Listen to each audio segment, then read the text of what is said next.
Hey, this is Dave Malekpour with Professional Audio Design. I'm here with Joe Galdo at South Beach Studios.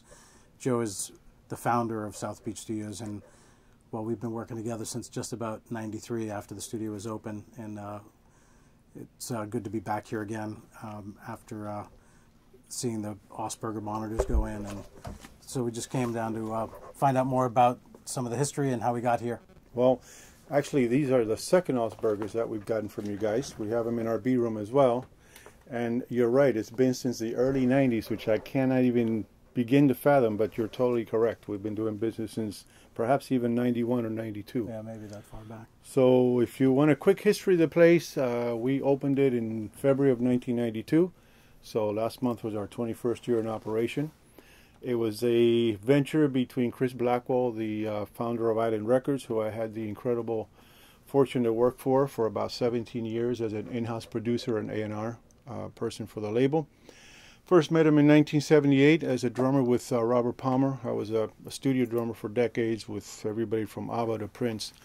And I got to meet him, and you know, from 78 to 88, it was my agenda in life to someday work in that company, because I love everything from the record covers to the music they put out. And then by working with Robert, which I worked with extensively, almost a year, I really got the energy of the label. So in '88, I was nominated for my first Grammy, and I went to New York for the Grammys, and I met him. There was 10 years I wanted to talk with him about a potential partnership, but I didn't have the ammunition to make that call. I had it then. So we took a meeting, and I gave him some ideas of a hot weather element music that I thought would be good for the label and for ourselves, and he was very much about that. And so I left the meeting very, how should I say, inspired. Wrote some quick musical sketches. He got into it, and he came down here to sign me as the in-house producer and A&R. At that point, this place, South Beach, was a very depressed area. It was full of petty criminals, very poor old people. And this Marlin Hotel that we're standing in today was a boarded-up crack house. But Chris, being the person that he is, he's a visionary. So he saw the future of this place. He saw the beautiful architecture, the beach, which at that point was empty, the weather, and he invested in the area extensively. He bought 11 properties around here. He bought the Marlin was the first, and then he bought the Kent, the Victor, the Tides, the Molinar, the Splendor, the Cavalier, the Leslie, the Netherlands, the Governor, the Cardozo, which are later sold to the Stephans, and the rest is history. So this building here has a lot of credibility and very much musically enriched history. Obviously, it's been a great home for Tom Lord Alge, who's made this room his home, along with some other artists, obviously. But I think his prolific career here in the last 20 years has been pretty amazing. Yes. Again, 21 years in operation. You have the fortune to serve a lot of really inspiring artists. And again, serendipitously, we built this room with Tom Lord Alge in mind. He was one of my idols.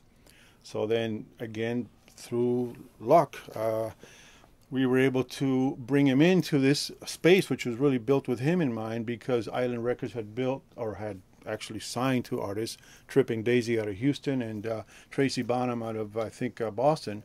And so we lobbied hard for Tom to mix those records. And then I lobbied super hard for Tom to come here, kind of knowing that if he ever came here, he may not leave. And that's exactly what happened. In 1995, he came here to work on one and then another one. And by 1997, he had moved in lock, stock, and barrel, has a house down the street.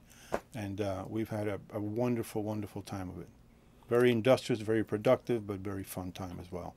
I recall back at that time when Tom moved in here, we changed out the console that was originally an E-Series SSL, and we got the G Plus that's in here now. And you know, it's always made me feel somehow an attachment.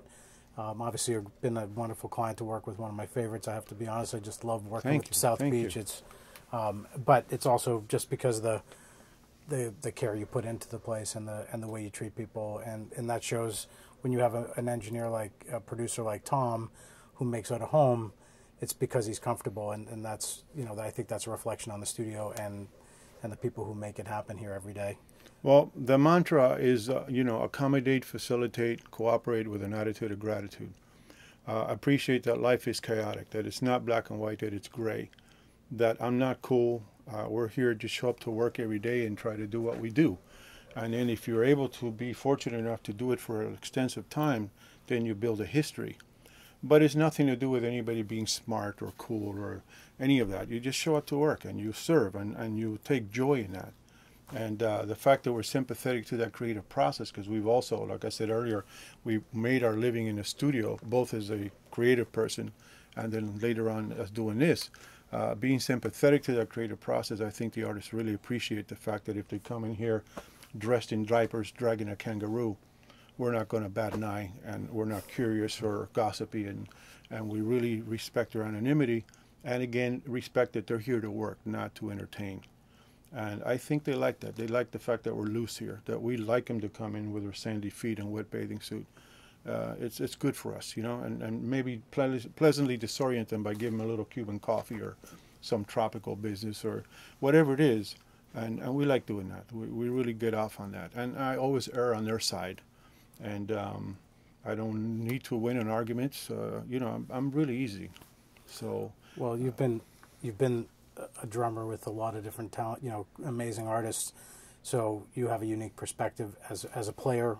So you've been a client in a studio, or, you know, been the guy who was on the other side of the glass, and so you probably have a unique appreciation for the way it feels when you're in that position and how it, you know, how you'd like to be treated. yes. And I see you carrying that out yourself. But Well, later in life, in 83, 84, when MIDI came around and sampling and sequencing, I got into my foot in the door is doing what I always really wanted to do, was to arrange, produce, and compose. Before that, I was a studio drummer, and I was after that as well. But what I really wanted to do was be on this side of the glass. So I'm also sympathetic to the fact that as a producer, you have a budget to work with. You can't go back on that. You promised the label that this is what it's going to cost. So I don't mind the bargaining process. You know, all that, I love it. I never want to have anybody feel intimidated to talk with me about any of that stuff, and I love that interaction. how do you see the trends in the market today affecting where South Beach is now and where it's going to head in the future? I haven't adapted to anything. I kind of had the same energy from the very beginning. I love making fast nickels instead of slow dimes. It keeps you well oiled, number one. It keeps both the artist and the studio happy because we're working. And so as far as where the future's going, I couldn't tell you. When I was a creative person, I used to think the only way to predict the future is to invent it. And so I was that way creatively. As far as what we do here, number one, we have a great, great location. My God, we're steps from the ocean. We're in the epicenter of South Beach. We have a great staff. We have great gear, thanks in part to you. But you know, we're just going to continue to do what we do. And yeah, we do have to adapt to the technology of it, don't get me wrong. But as far as people to people, I mean, I've been called the most unprofessional guy in the world. You know, I said, you're right. I'm not professional. I just want to go chasing you for my money. You know, if you take 3 months, I understand. That's why if you don't show up one day, I'm not going to chase you down. Or, you know, if you're not quite finished and I have another artist in the wings, I'm not going to kick you out because I know you need to finish, even if it means I have to offer the next artist some free time to graciously wait. Some people would consider that not being professional, but I consider that interaction. You know, life is again full of compromises, and it's chaotic, and so I welcome that in humanity. So I'll continue to be that way, and I like to think that the people that work here kind of appreciate the fact that we are a bit loose in that situation, and hopefully they'll continue coming this way because they're not rigid. You know, there's nothing here you cannot do. I don't call them clients, I call them artists. Again, I've been in their shoes most of my life. And nothing makes me happier to see them leave here having a productive, industrious, and fun time of it. I always think music is my favorite drug of choice, and there are records we listen to that were recorded 6 months, 6 years, 60 years ago that hit us hard every time we hear it, and those records were recorded on any given morning, afternoon, or evening. So what happens in these rooms is sacred, and it's very serious. And, you know, we're sympathetic to that creative process. You know, I got a lot out of that, and I've got to give credit where it's due to Chris Blackwell, who, again, I had the fortune of working with for a long time. And that's the way he ran his company, almost like a baseball team. You know, once the artist didn't want to play anymore or got too old, he didn't move them along. He kept them. So a good ball player will always have the passion and the knowledge. He could be a great pitching scout or a great front office guy or a great manager, and that's the way he was, and that's the way it should be. To be sympathetic to the creative process, to be there to serve and to understand. It's to give and to serve. That's to me. That's at the end of the day. That's what we should all be here for. You do that in your business. We do that in our business, and nothing makes me happier, makes me more joyous than having artists leave here. Really, they created the magic. They captured it cost effectively, and in a short period of time. Just one last question. Given the current state of the industry, and knowing people like Chris Blackwell as you have, and seeing where Island was, and do you see any new labels appearing that have that kind of drive and that kind of orientation, or do you think that that's a lost part of the past? No, you know what? It's easy to say, especially by people my age or my experience, that things were better then, blah blah blah. I got to tell you, when you hear an artist like Kareem Bailey Ray or Leon Lahabas, there's many out there that are timeless. It's timeless talent. They would have been great in 1974 and 2034. As an artist, that's what turns me on. And Chris Blackwell, unfortunately, a lot of people in this industry are about exploiting the artist. Chris was totally about nurturing the artist. And I think that's still around. Maybe a few, but there'll always be those people that have the financial ability to nurture really great artists, such as the two that I've mentioned. There's so many out there today. They are out there. You have to look for them, but they're out there. So the world has changed. Ever since the genie of the digital age came out of the bottle, everything in the world has changed. So you adapt to it, but the good thing about it is that the world's getting smaller. We're able to talk to each other, whether you're in Harlem, Buenos Aires, or Tokyo, simultaneously. The bad guys are being sought out and found out because technologies, we're capable of doing that. And it's a much faster pace. We used to row in a placid lake, and when you were going, now we're in river rapids, and we have to, whoa, things, are never stable. But that in itself keeps you young, and it's the way it is. And so I think this century is a century of rapid, radical change, and I can only imagine what's coming down the pike. But I think if you're going to stay focused and try to be comfortable to be with and accommodating, that to me is a true sign of a progressive. You know what I'm saying? There's nothing cool about being mean or any of that. You're just open. You're open to people, and you work with them, and you learn, and you stay humble, because it's the real way to be. That's everything. Yeah.